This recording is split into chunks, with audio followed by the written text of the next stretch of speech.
माझ्या मैत्रिणींनो, बहिणींनो, सगळ्यांना आवर्जून माझं निवेदन आहे की प्रत्येक बहिणीने आज आपल्या भावाला राखी उद्या बांधते, रक्षाबंधन करते. प्लीज हे आवेदन करा की प्रत्येक घरामध्ये एक कृष्ण आलाच पाहिजे. प्रत्येक कृष्ण म्हणूनच प्रत्येक बहिणींची, जगातल्या सगळ्या बहिणींची ही लाज आबरू आज वाचली पाहिजे. प्रत्येक घरामध्ये एक शिवाजी जन्माला आलाच पाहिजे. कुठे थांबणार हे सगळं? जेव्हा आपण एकत्र होणार, आपण जेव्हा लढा लढणार, तेव्हा हे सगळं होणार. जसं जिजामातेने जसं शिवाजी महाराजांना हे केलं होतं, तसं आपणही आज प्रत्येक घरामध्ये एक घडवलाच पाहिजे. एक शिवाजी, एक कृष्ण घडवलाच पाहिजे.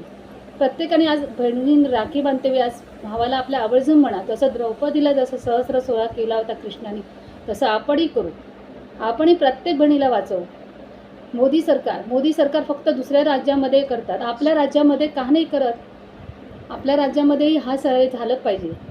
आपल्या राज्यामध्येही कुठेतरी हे झालं पाहिजे. महाराष्ट्राला पण ह्याच्यामधून कळलं पाहिजे की काय आपण हे होतं आहे म्हणून. प्रत्येकाला हे कळू दे की कसं हे चाललं आहे म्हणून.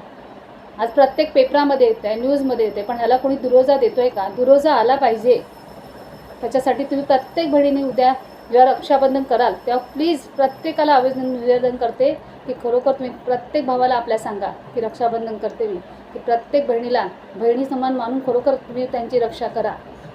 आज कोणावर विश्वास ठेवायचा, कोणावर नाही विश्वास ठेवायचा, असं काय आहे? कलियुगमध्ये कोणाला बघत नाही, पण आपण बहिणींनी जर साथ दिली तर सगळ्या बहिणींची अब्रू आज वाचू शकते. सगळीजण आज याच्यातनं निघू शकतो. प्रत्येकामध्ये ती धमक आहे. आज नवशक्ती का नाही उभी राहू शकते. माझं आवर्जून निवेदन आहे प्रत्येक बहिणीला. सरकार 1,500 करून लाडकी बहीण योजना जर काढू शकतात, तर का नाही आपल्या इज्जतीची, आपल्या अब्रूची का नाही हे करू शकत? संरक्षण का नाही देऊ शकतात ना.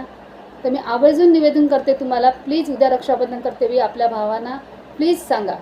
प्रत्येक भावाकडनं वचन द्या की प्रत्येक भावाने हे केलंच पाहिजे, आलंच पाहिजे. प्रत्येक घरामध्ये एक कृष्ण, एक शिवाजी जन्माला आलाच पाहिजे. प्रत्येक आई आज जन्माला मूल घालते पण विचार करेल, आणि सरकार म्हणतो मुलगी पाहिजे प्रत्येक घरामध्ये. मुलगी आली तर त्या मुलीचं संरक्षण करणार कोण?